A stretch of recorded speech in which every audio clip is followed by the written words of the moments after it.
Phone check. 1, 2. The microphone check. 1, 2, 1, 2. The microphone check.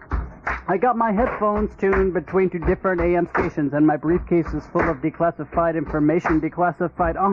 Declassified. Good evening and welcome to News from Neptune for the 38th week of 2014.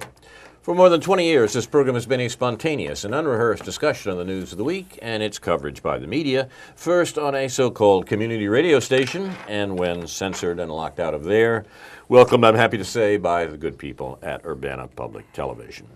I'm Carl Estabrook. My discussants tonight are David Green and Ron Zook. Our program's name, News from Neptune, was chosen to honor Noam Chomsky, who's been talking sense about American politics for more than twice the quarter century we've been on the air. Chomsky has said that in the American media, either you repeat the same conventional doctrines everybody is saying, or else you say something true, and it will sound like it's from Neptune. Our format is to take turns suggesting stories that have been ignored or misreported, occasionally even innocently, and then having our colleagues comment on them. Previous programs are archived on YouTube and posted on the Facebook page for News from Neptune, where you'll also find comments from viewers, not all unadulterated praise, and some answers from us. I can be reached at carl@newsfromneptune.com, and I'm happy to receive your comments. It's September 19th. All of the last 4 American presidents have attacked Iraq, and President Obama, who was elected because he said he was going to be different, was lying. He isn't. Additionally, he's arranging to kill people in Syria, which is quite illegal under the UN Charter. He was prevented from doing so last year by popular opinion and Russian diplomacy. Meanwhile, the president of the government in Ukraine, that the U.S. installed by means of a coup, was given a standing ovation in Congress. His military has killed as many people as Netanyahu's military did this summer, as part of the Obama administration's attempt to prevent Eurasian economic integration, which could hurt the profits of the American 1%. Finally, if there was an honest vote, and some outside observers say there were flaws, Scotland rejected independence from America's murderous poodle, the UK government. Noam Chomsky writes, "I think the nation-state is one of the most atrocious of human inventions and has led to immense suffering and brutality and may lead to destruction of the species. No one wants to restore the Ottoman Empire, obviously, but in some respects it had the right idea. Let people manage their own affairs with cooperative federal arrangements and as few barriers as possible. Devolution towards a Europe of the regions could be a step in that direction. Insofar as it is, it could be healthy. All such discussion, to be sensible, presupposes serious moves towards economic democracy, dissolution of corporations, worker self-management, community control, and the like. Otherwise, it's merely a recipe for control by unaccountable totalitarian institutions called private." As a supporter, that's a close quote from Chomsky, as a supporter of Catalan and Venetian independence, I think that's right in reference to this week's events. So you're listening to News from Neptune, the murderous nation-state edition, and Ron Zook will describe the first crimes. Yes. Well, I'll start with something lighter, beginning with the local situation. Amusing piece appeared online, a kind of parody of the Human Resources office at a nearby university. Search has started, personnel search for social media civility inspector, Office of the Chancellor, email civility monitor, Office of the CIO, I guess that's Chief Information Officer, Right. Director of the Office of Comfortable Speech, the Office of Civility, Network Surveillance Engineer, Office of Civility, Course Management System, Civility Engineer, Civil Interactions Coordinator, College of Fine and Applied Arts, Visiting Manager of Civil Hand Gestures, Office of Civility, Visiting Civility Coordinator, Office of Comfortable Speech, and so on. So you get the idea that we're going to become civil here and courteous, and no matter if we're still perceived as being third rate, why we'll be very civil and maintain lots of etiquette and be nice people. No one really expected Big Brother to ride in on the back of Emily Post. Right, did they? right. I will, for the second point, return to my usual theme of moaning and groaning about inequality, proceeding outward to the nation at large. Back in 1970, we're told sociologists Sean Reardon and Kendra Bischoff have detailed 65% of America's families lived in middle-income situations, defined as those living in neighborhoods where incomes range from 80 to 125% of the median or most typical income of the larger metro area. By 2008, that had dropped to 43% lived in middle-income neighborhoods. Meanwhile, over that same 4-decade span, the share of families living in either predominantly poor or rich neighborhoods soared over 60%. So this is the differentiation that's going on. The middle class is being emptied out, and the lowest income group and the highest income group is correspondingly expanding. A generation ago, in other words, most high school football games pitted teams from school districts with similar income bases.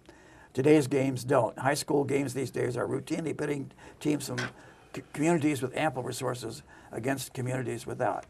And someone has actually researched this high school football scene, which wouldn't have occurred to me. But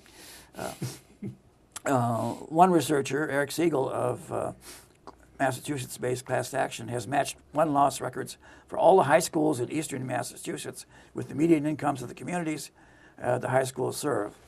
His number crunching has uncovered a clear pattern. Teams from the richer towns regularly win. Teams from the poorer towns regularly lose. To be more specific, the teams from the top 10 schools by income in the districts surveyed win over 60% of the times. The bottom 10% lose over 60% of the times. Mm-hmm. Not one single high school in the bottom 20% by medium has an overall winning record. In Massachusetts high school sports, the level playing field, quote unquote, has essentially disappeared. Accompanying note, a local note in Massachusetts, some 70% of Harvard's graduating seniors submit resumes to Wall Street banks and consulting firms, reports sociologist Lauren Rivera. Nearly a third of Harvard's latest graduating class, 31%, ended up in Wall Street jobs. What makes Wall Street so irresistible to America's purported best and brightest? The money helps, of course. New grads can start on Wall Street at $90,000 a year. But sociologist Amy Bender points out as well to the unrelenting recruitment pressure Wall Street puts on students at Harvard and other elite institutions. The Wall Street business model, Bender notes, relies on, quote, the appearance of brain power in order to win clients, a strategy that puts, quote, a premium on recruiting from a handful of universities with the highest worldwide brand equity. So what this has led to is one thing, is ever increasing indebtedness on the part of most of the population, medical debt, credit card debt, and increasingly student loan debt, which has a new wrinkle now. We're reading that the people over 60 years of age who have crushing student loan debt is amazing. Mm-hmm. Janet Leigh Dupre, 72, was surprised when she received her first Social Security benefits 7 years ago. About 1/5 of her monthly payment was being withheld, and she called the federal government to find out why. It was because of her student loan debt from many years earlier. She is among the estimated 2 million Americans aged 60 or older who are in debt from unpaid student loans, according to data from the Federal Reserve Bank of New York. So the debt among older people is up substantially to $43 billion from $8 billion in 2005, according to the report. Because of the interest rate, the debt keeps going up and up. That's just student debt you're referring to? Yes, yeah. Mm-hmm. And most people now are in the position of owing more on the because of the debt service, the interest than the amount of the debt itself. So those in default on their loans can see their Social Security checks garnished, leaving them with a retirement income that leaves them well below the poverty line, and so on. Many other cases cited in this story. And this is, I thought it was the only kind of debt that cannot be altered by bankruptcy. Someone told me the other day that debt to the IRS is also immune from being reduced by bankruptcy, yeah. although I understand in some cases you can negotiate with them. But anyway. Okay, before going on to my second point, which will be about Scotland, I'll stop there for now. Comments, David? Yeah, there was an interview. Doug Henwood, who we often refer to, and has a good podcast, mostly a weekly podcast, had an interview with this woman who did this study on the recruitment of consultants, of management consultants from Harvard. Amy Binder. So that's something you could listen to or read the article. I forget which journal that she had this article in. I was curious about that because I don't really know that much about what it is these people are doing. So I went on the website of something called the Boston Management Group. Is that it? Do I have that right? Sounds good. It's a big one, and they have all their employees up there with their college backgrounds, and you could just scroll down. It's all very fancy, and you could very much see that Harvard, there's maybe 36 from Harvard, whereas there's one from this college and one from that college. And they're all over the place. This is sort of the shady, this is the scut work of the neoliberal economy. What these people do, how they plan. And when you really look at it, it's hard for me to make sense of what it is they're doing. And it all sounds like it's all very boring, mumbo jumbo sort of PR talk. But really, I think that what they're really doing, when you really get down to it, is they're figuring out how to take value, in relation to your general point, Ron, how to take value from workers and give it to management. This management business is about getting the money out of the hands of people who need it and who will spend it into the hands of people who will either spend it on who already have plenty of money and who will spend it on things they don't need, or who will invest it. So that's what this whole management it's how to make everything global, how to make everything lean, how to outsource things, how to save on this or that. That's what people are going to Harvard to learn how to do these days, and they're being avidly recruited. And then you get the connection by going on this website and reading this article about how it is that they want the best and brightest to be part of that. Well, what they actually do is shuffle papers and manipulate symbols on screens, and that is the new path to wealth, apparently. Well, the financialization of the economy makes that sensible. There's that aspect of it, but they're doing. I wouldn't want to minimize the fact that these people are doing real things. They'll go into if an equity management firm buys a company, they'll go in and figure out how they need less workers, or to offer those workers less benefits, or how to outsource the janitorial work if all the janitorial work hasn't already been outsourced. So there's so many aspects to all of this.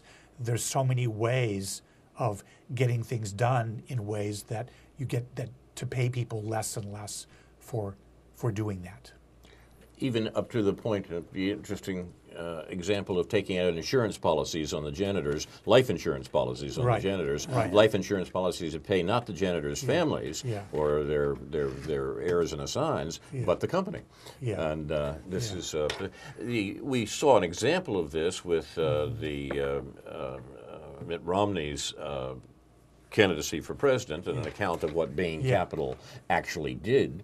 Bain, spelled perhaps differently, would be a good description of what they were. And I think it's worth mentioning, too, that the situation that you all are describing here is, for some of the people involved, a fairly recent development. What I mean is that this account of what Harvard graduates are doing on Wall Street is bound up with the neoliberalism of the last generation plus. 40 years ago, graduates from Harvard College did not immediately go to Wall Street. In fact, I think one could do an interesting study of the 5-year reports of graduates of Harvard as in the last couple of generations as to where they were 5 years out, what sort of jobs they were doing. And the situation that you all are describing is of a fairly recent vintage. It wasn't the way it was 40 years ago. And it really testifies to the immense financialization of the economy in 40 years and the counterattack of American capital against quote, the 60s, close quote.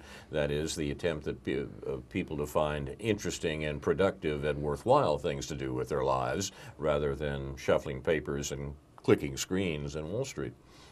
There's been a change, and the present economy is not just what it's been all along. Yeah, I would. Another woman that Doug Henwood interviewed recently is named Eileen Applebaum, and she works with Dean Baker and Mark Weisbrot at the Center for Economic and Policy Research, and she's done some major work on these equity management firms, these companies that buy other companies and then sort of strip them down, and what the effect of that is. She says there are decent examples of companies that are taken over and made better. There are certain equity management firms that actually do that in a quote-unquote honest way, but there are many more. The whole phenomenon of these equity management firms, these sort of holding companies, is something that does not benefit average people, ordinary people, in the ordinary economy. I read the other day of a gimmick I hadn't really thought about. What's contributing to this increasing inequality?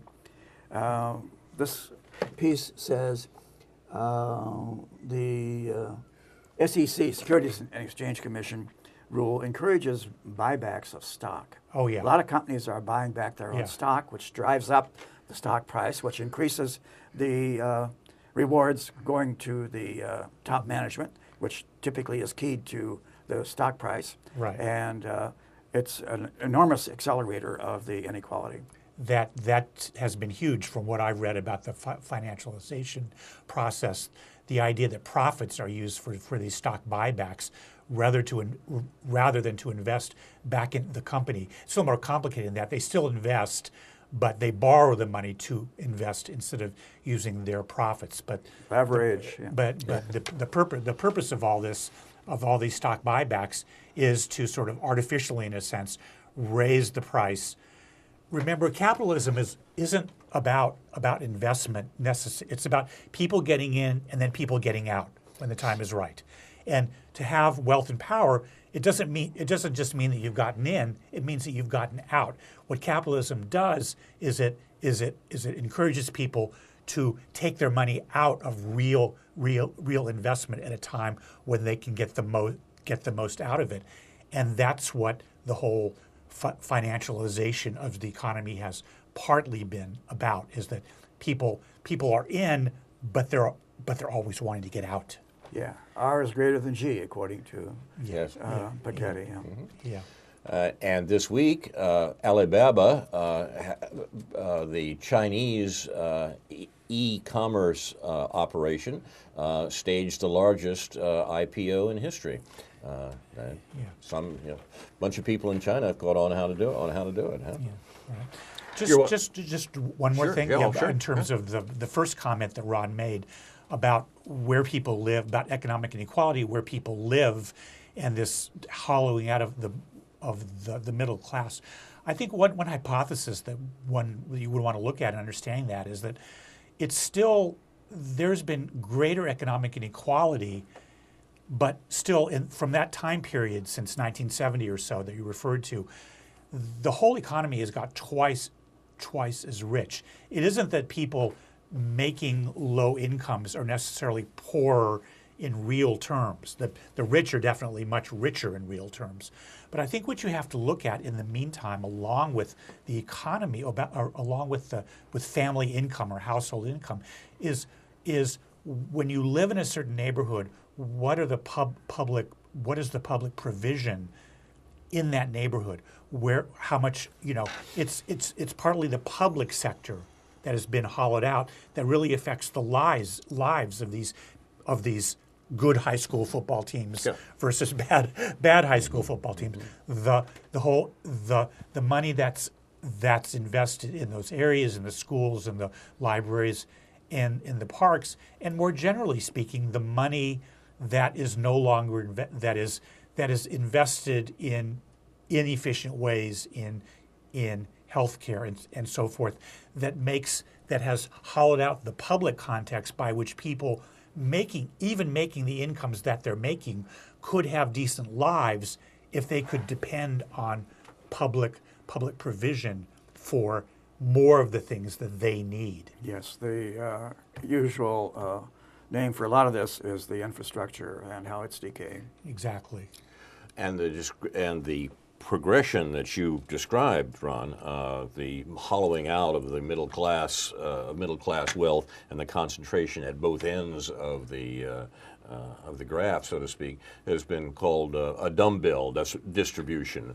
That is very big on one end, the poor end, and very big, at least in terms of income and possession of wealth, at the other end, although the numbers of people are much smaller, and the middle hollowed out. Another straw in the wind, a parking space in Manhattan just sold for $1 million. I think that Boston beat them on that. Really? I think Boston. Well, part of the problem is that Boston it's actually more difficult to park in Boston than it is in New York. New York's bigger, or the space Manhattan. in Manhattan. But it's still in all, it's happening elsewhere as well. You're watching news from Neptune. We will press on. The Queen, apparently, the Queen of England has announced this morning that she will graciously accept the democratic result of the decision of the people of Scotland, even though the international observers, some of them from Russia, said that there's some real questions about how well the job was done, that the votes were counted in a very haphazard manner, and they cannot assure us that it was done in a legitimate fashion. Did you want to talk about? Well, did she keep calm and carry on? Carried on. I guess she has. Yes, carry on. She's not a drama queen. As Queen of England, Scotland, Wales, and Northern Ireland. Yes. Okay, interesting piece in the New York Times in the Upshot Pulse of the People. It's called by one Neil Irwin, who's written a lot about economic matters, especially for the Washington Post, where he's a columnist, and he's written a book recently called The Alchemists, about three of the top bankers in the recent economic meltdown, as it's called. Scotland's independence vote, this is before the outcome of the vote was known. It's mainly on the point of there actually being a vote. Why is there one? Shows a global crisis of the elites. When you get past the details of the Scottish independence referendum, there's a broader story underway, one that is also playing out in other advanced nations. It is a crisis of the elites. Scotland's push for independence is driven by a conviction, one not ungrounded in reality. I don't like the not un thing. Orwell does an interesting takeoff on that in his double piece. Negatives. Yeah, politics in the English language. I used two of those. I used two double negatives in a letter I wrote the other other day, and I'm ashamed of myself. Yeah, right. Orwell will forgive you. Yeah. The conviction, not ungrounded in reality, that the British ruling class has blundered through the past couple of decades. The same discontent applies in varying degrees to the United States and especially the Eurozone. In many ways, a defining feature of our time. The rise of the Catalan would-be secessionists in Spain, the rise of the parties of the far right in European countries as diverse as Greece and Sweden, and the Tea Party in the United States are all rooted in a sense that having been granted vast control over the levers of power, the political elite across the advanced world has made a mess of things. So I think he's pointing to a kind of crisis of legitimacy in a lot of countries. We went through a massive instance of that, of course, in the 1860s in this country. But I'm curious about the psychology and sociology and economics of this, why this Splitsville thing keeps occurring. It's reappeared in Veneto area around Venice, and it keeps popping up from time to time in milder forms in Lombardy around Milan. And we've heard instances of it, not very advanced, in Texas and California. And where does this come from, that people think that this will relieve their pain? And well, in why Scotland, we keep having these secessionist movements? well, you know, I mean, I grew up with in California with a lot of talk from time to time about Northern and Southern California splitting from each other and so forth. But I mean, I think it comes from a dissatisfaction with the state. Yes, exactly. It's. I mean, I'm not trustful of technical solutions to fundamental structural problems. If California split off from this country, they'd still have a state to deal with. They'd still have the global economy to deal with. Same with Scotland and the UK, of course. So the question becomes, you know, I think the most fascinating question about Scotland was, what could Scotland really do as Scotland that they couldn't do as part of the UK? Could they control their own economy? Could they control their own currency? Could they develop a more egalitarian economy within this very unegalitarian global economy? Or do they have to participate? Are there ways of not participating that set an example? It really gets back to the old debate on the left about, can you have socialism in one state or one country? And I don't know what the outcome of that debate was. I guess the answer was no. But still, I think that there are things that a relatively wealthy country can do to set an example, or that Scotland may have done to set an example, that would have given other countries ideas about what they could do. Yeah. Well, is it the case that the power elite, the top 1%, those who survey things from the commanding heights of the global economy, have so discredited themselves by their self-serving measures that they're going to be under increasing attack now? Well, power is not a right, this guy says. It is a responsibility. The choice that the Scots are making on Thursday is about whether the men and women who rule Britain mess things up so badly that they would rather go it alone. And so the results will ripple through the world capitals from Athens to Washington. People don't think the way things are going is good enough, and voters are getting angry enough to want to do something about it.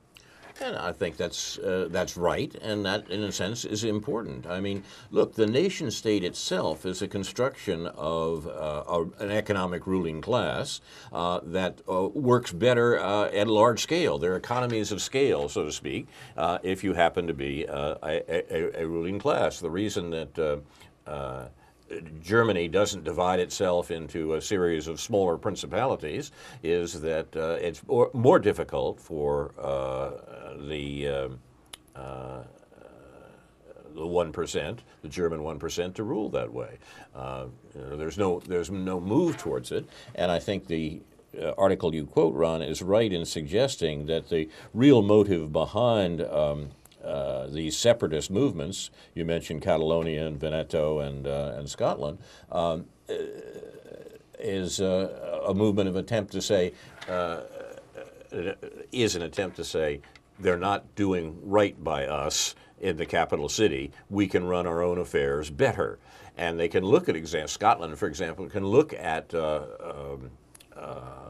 Iceland and see how Iceland has avoided the austerity that EU members have been subject to, and say, you know, we could do that. Now, that didn't really quite surface in the Scottish debate as far as I read about it, but the implications were there. And your question, where does this impulse toward separatism come from, I think is answered by saying it comes from the notion that something's being done to us that we can't control, and if we took control of our own affairs, we'd be able to avoid that. Now, it would be nice if that would step off in the direction of an analysis such as David just gave of why things are being done that way. But for the time being, the separatist movement, which sometimes appear, as in the case of the Veneto, as right-wing movements against the central government by governments that feel that their tax money is being used for the benefit of poor people elsewhere, and they want to bring it home. I am actually on record someplace, probably the NSA keeps notes of this, of signing an international petition in favor of the revocation of the Treaty of Campo Formio. And we remember it each year on the anniversary, of course, of the treaty in 1793 where Napoleon gave the Veneto, that is the Venice region, gave Veneto to Austria. Which he had no right to do. It didn't belong to him, but nevertheless, the Austrian, the extinction of the Venetian Republic depended upon this arrangement between the liberal empire and the conservative empire, so to speak, in 1793. Now, the local resentment of that is in the name of self-government, and finally in the name of opposition to capitalism. More power to them. Up the rebels. Yeah, well, do these vague discontents really translate into legitimation crises, though, which this guy's pointing to? Well, that's what our rulers are worried about. Yeah. They're scared that. I thought it was actually rather interesting in this week in the Scottish event. The British establishment, the British government, and ruling class were pretty clear that this independence movement in Scotland wouldn't go anywhere. But as the polls began to suggest there was more and more support for it, particularly in the cities in Scotland, suddenly there was a flurry of activity by the British political establishment. Everybody suddenly realized they had Scots roots. They went to Scotland to give statements and tell how much they loved the Scots and wish the Scots would stick around because they really were so important. Okay. It threw a scare in them. I think that worked. They didn't just play golf and drink whiskey or something. That's right. Well, maybe it was the worry that the whiskey would go away. I'm on the mailing list of the only whiskey producer in England, south of the border, and they've been having a tough time. As a matter of fact, they're saying we're producing whiskey that's just as good as what you get up north. But in any case, news from Neptune. Shall we? Do you have something, David, you want to press on to? Yeah, I think it's probably in the same sort of analogous to what has been talked about. Just this whole idea of, are we asking the right questions, and can social movements, how do social movements ask the right questions to get to where they want to going, get to where they want to be going, or at least head in the right direction to where they want to be going. Locally, it's, are we asking the right questions about academic freedom and the neoliberal university? In the case of Stephen Saleta, there was a good meeting last night of visitor from Cornell or Columbia. Columbia, I think. Columbia, Catherine Franke gave a good talk, a good legal and philosophical talk about the issues involved. There were very many good, cogent comments by the other people who spoke, but I didn't, and I'm not necessarily saying that in this so much in criticism, but just in terms of what I think needs to be added on to that is an understanding of how the neoliberal university functions, how Israel, the issue of Israel is really mixed up in all that. Issue of Israel, the Israel lobby, our relations with Israel. They didn't really get to that. I didn't make any comments at the meeting last night. Perhaps I should have, but it sort of didn't occur to me at the time. what these comments might be. But analogously, on the level of climate change, I think even more obviously, when you open up your web browser this weekend and look at some of the articles on Counterpunch, what you will find is some very dissident views regarding the climate march that's going on this weekend in New York City. You will find dissident views rooted in the idea that this aspect of the climate, of the global, do we call it the anti-climate change movement? That doesn't sound quite right, but obviously they're trying to address climate change. Climate change deniers. Yeah, they're these are left progressive movements, and I think that the critical articles, which are nothing new, but I think they're becoming more. There's more clarity involved. Can you have a movement to oppose climate change without having a socialist movement? I mean, can we do eco without eco-socialism? And I think Paul Street has been arguing on ZNet for quite some time that we can't. To be an environmentalist needs to mean to be a socialist. And the criticism that you'll find in a couple of articles on Counterpunch, including criticisms of Naomi Klein, who's been very visible in the left media for the last week or two because of her new book and because of this climate change march, which I mean, apparently her book was timed to come out with this, I think is cogent, and I hope that the people in the movement itself, her and Bill McKibben and people like this, who've long been criticized for a certain Obamaism, a certain tepidness, a certain unwillingness to face the real socialist class neoliberal issues that are going to be required to effectively address climate change. So I'm glad to see this debate happening. It sounds like the climate change march on Sunday is not a place that I would necessarily want to be, but I could be wrong. I don't know. Well, yeah, I don't have a lot of faith in the ultimate or even the approximate efficacy of things like marches and demonstrations and so on. And I've actually been increasingly doubtful about online petitions and things like that. And but maybe that's just my problem. They haven't produced a millennium, so we might as well quit. Huh? Yeah, right. What do you make of Klein's book and Klein's argument, David? Well, I wouldn't know what to make of it yet without really reading more about it. I'm sure she has all her climate change facts right. Right. I mean, I'm just talking about the political strategy that seemed this. I guess what I was thinking as I was driving in today was. We talk about having a larger tent, if your tent isn't big enough, if you don't disagree on things, you don't have a big enough tent. But it seems like if you've got a tent that includes some things that you don't agree with and some approaches you don't agree with, perhaps you have too big a tent. Yeah. You know, so maybe, and I'm just wondering how this big climate tent that seems to be symbolized by this march in New York City, which is apparently going to good efforts to incorporate people that are not necessarily identified with radical approaches. Let's just say that there are approaches to this problem that address,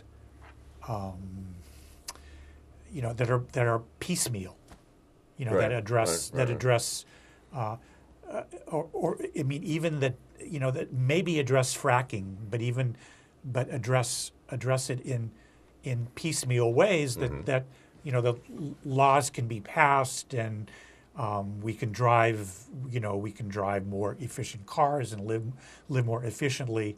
That would be. I mean, I think they understand that the problems are more profound than that.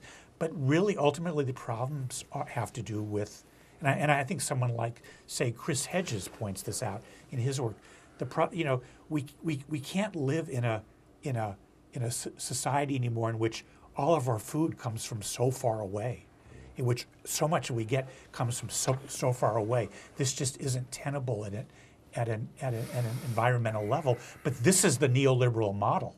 Yeah. So are they really challenging this neoliberal model? Well, I think that that's an important point too, and it also there's a subsequent part of this that I think may speak to what Ron was talking about, and that is the solutions that might generally be called liberal that are themselves a sop. Rather than a solution. That is, they're a way of getting people to say, okay, I'm doing something about global warming. I drive a Prius. Therefore, I don't have to do anything else. I recycle my garbage. Therefore, I don't have to worry anymore about these larger questions. There's a way of turning off, I mean, not that these things are evil in themselves, but they're inadequate, and the inadequacy is ignored, and worse than that, the inadequacy is purposely not alluded to when people are encouraged to deal with global warming this way. When they fail to recognize that this is a major problem bound up with the other problems in society, including inequality that Ron was talking about earlier, and they can be solved finally only by major transformations, and that the piecemeal solutions really are meant as a distraction. Well, I'm not against piecemeal solutions. That's exactly right. Except I only just said, insofar as they are a distraction. Hey, there we are. But classic argument here about incrementalism and whether that prevents more thorough solutions. And economists talk about a utility surface where there are little, you go up a hill over here, but you reach the top of it, and it prevents you from moving over down into the valley and up a higher mountain somewhere else. But we're not talking so much about abstract notions of politics. We're talking about the propaganda campaigns, the advertising campaigns carried on, for example, by the big oil companies. Yeah. I remember one from a couple of years ago of a little girl, and it actually parallels with Lyndon Johnson many years before, but the little girl cleaning up and saying people cause pollution, so forth, by a huge company, which of course is in the business of causing pollution, but it wants to convince people that if they clean up their backyards and recycle their recyclables, people causing pollution will be lessened and it'll be taken care of. Yeah. And that's this is a major advertising campaign by an oil company. Now, are they doing that because they're on the wrong side of the incrementalism notion, or because they want to deal with the public relations problems they have, that is the growing realization in the country that these companies are responsible for a serious, perhaps the most serious social problem? Yeah. I just, temperamentally, I suppose, have a problem with proposed wholesale solutions. And I'm generally willing to take half a loaf today if you understand that I'll be back for the other half tomorrow. But you'll take half a loaf if it's offered by BP? No. I think the question, when I don't know that this is true, but it certainly seems like the tent of the climate change activities that are going on in New York City this weekend are doing their best to include everyone who calls themselves progressive, sort of the left wing of the Democratic Party. And what we have, vestigial as it may be. What we have with Obama is someone who's gone in whole hog for fracking, with someone who's who's drill baby drill, and who has obviously not decided on the Keystone XL pipeline yet. I mean, all these things. And really? if these people. Yeah, he probably has decided. He's just waiting for the right time to spring it on us. He's just waiting for everybody to get bored with it before he approves it.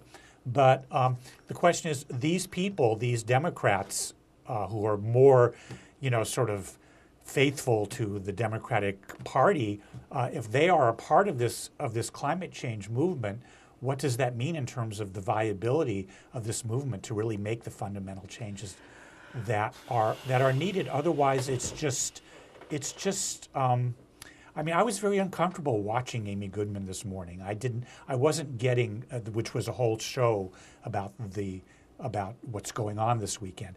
I wasn't getting I wasn't getting inspired very much by watching the decent people who are on there providing any kind of vision in terms of what will really take us to meaningful change, what really needs to be done. Yeah. And I think the point person for a lot of this, for better or worse, the point person for a lot of this criticism has been Bill McKibben of 360.org. And I mean, I just hope that these things are come to a head where people can get clear about what he stands for, what his group stands for, what his philosophy is, who it is who oppose him from the left and why, and so people can decide where they stand on all these things. As Ron well knows, where there is no vision, the people perish. Right? Yeah, yeah. Well, do you think that there really is a determinable optimum tent size? Well, in the abstract, you mean for every issue? Well, I mean, no. First, we have to sketch the balance of the tent. Right? Yeah. Oh, the environmental issue. Yeah. Is there a Goldilocks range? Yeah, not too big, not too small. No, I mean there's a kind of litmus test. I mean it seems to me that we shouldn't be afraid of a litmus test about challenging the leadership of the Democratic Party. That's why I'm not going to run again as a Democrat. You know, I mean, not that anybody cares, but I did that. I tried it. I kind of substantial percentage of the voters cared. Yes. I screwed my mind into the point where I thought, well, maybe this will be, and it was worth doing. It was very much worth doing, but it's like no, for people to say what's true and what needs to be done, they have to get beyond the limits of what the Democratic Party affords them in the way it's structured, in the way that it will always be structured. And the important thing to realize, the Democratic Party is, and it's become increasingly so over the last 4 years, particularly a way to prevent that by giving the appearance, if not the reality, of reform. That's the whole point.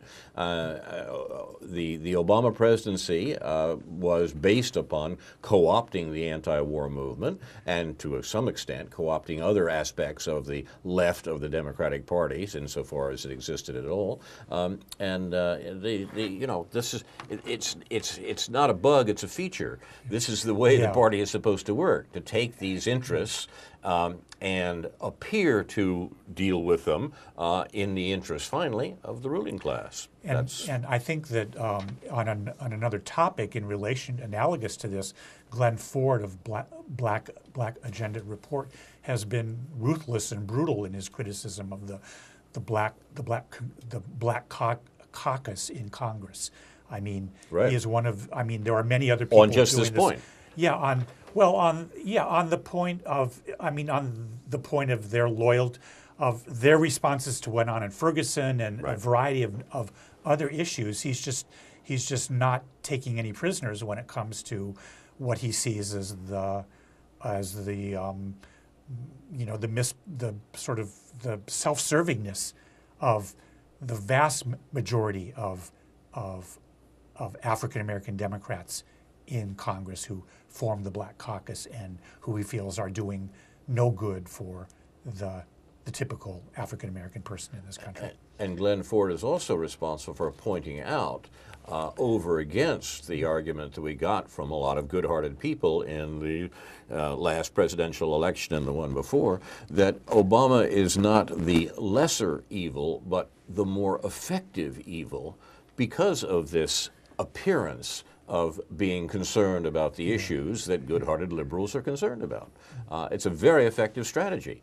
And as a result, we have, among other things, Iraq War 3.0 ramping up as we speak. Couldn't those overlap to some extent, and he could be more effective because he is lesser? Big pardon? He's a lesser evil, so he's more effective? Yeah. The point is to get the jobs done that the American ruling class has in mind, and a president, perhaps even a Bush, who actually encourages opposition because of the obvious nefariousness of what he's doing, is not so good as a president who does the same thing and worse, but turns aside the opposition. That's Obama's primarily job. Yeah.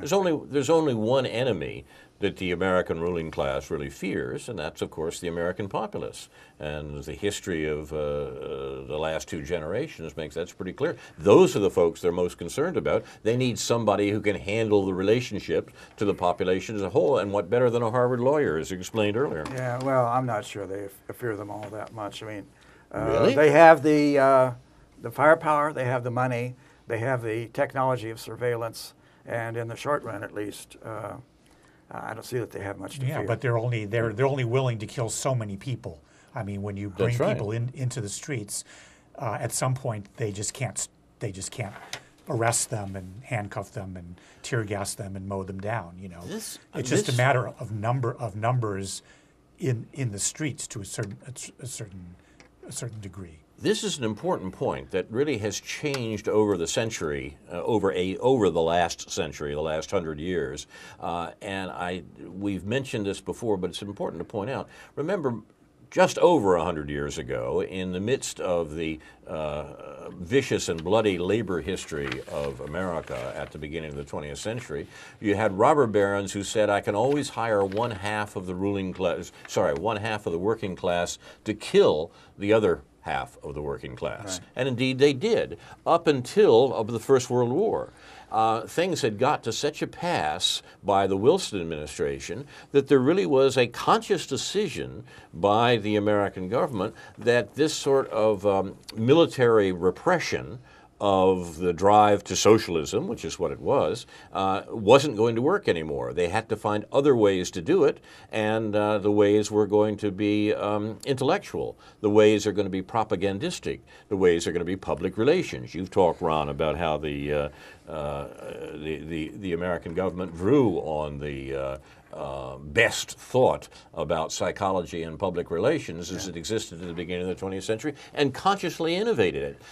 Woodrow Wilson sets up a propaganda committee. Its job is to convince people that a war is necessary, and they had to get organized for that war. This is a man who had been elected president with the slogan, "He kept us out of war." Right.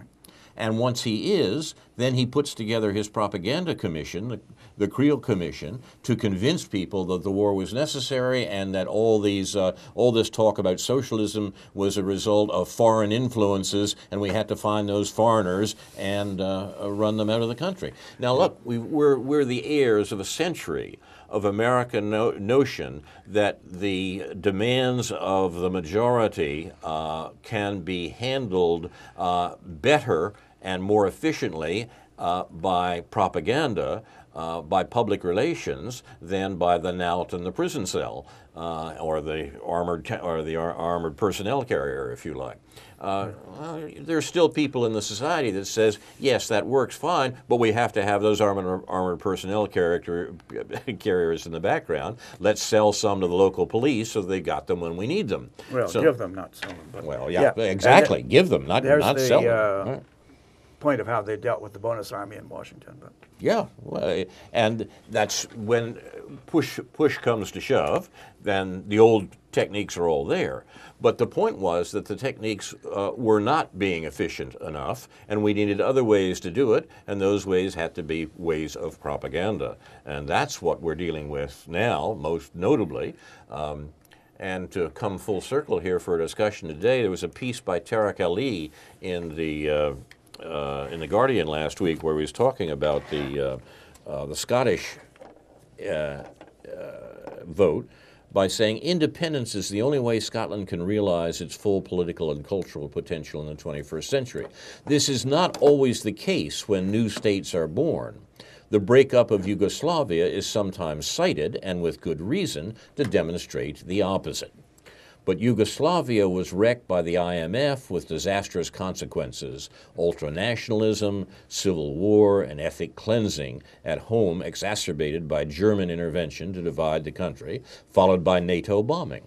A better analogy for Scotland is Norway's peaceful and collaborative secession from Sweden in 1905. So the article that you started with had talked about the circumstances of the Scottish vote. I think is right that we have to look at, as it were, the social and economic forces at work underneath these things, rather than just concluding at the top, oh yes, this is a good idea in Catalonia and Veneto and Scotland. It's never a matter of bigger is better or bigger is worse or smaller. Or, it's not. It's just a matter of whether the people can control their government, Exactly. whether the government is going to be accountable to the people. Yeah. You have been watching News from Neptune for the 38th week of 2014, the Murderous Nation State edition. I'm Carl Estabrook. My discussants tonight have been David Green and Ron Zook. Our thanks to UPTV, especially Jake, Jason, and Dan, when Dan is here doing the work. Upcoming programs here on UPTV include Labor's Worldview, Sunday at 4 p.m. With Neptuner David Johnson, Progressive Voices, Mondays 3 to 5, and on WRFU Radio, Living Simply, first Fridays at 8 a.m. with Ron Zook. Inshallah, we'll be back next week with a new edition of News from Neptune to remind you, in the words of Edward de Vere, what's past is prologue, what to come in yours and my discharge. In the meantime, confusion to our enemies, and a good night to you.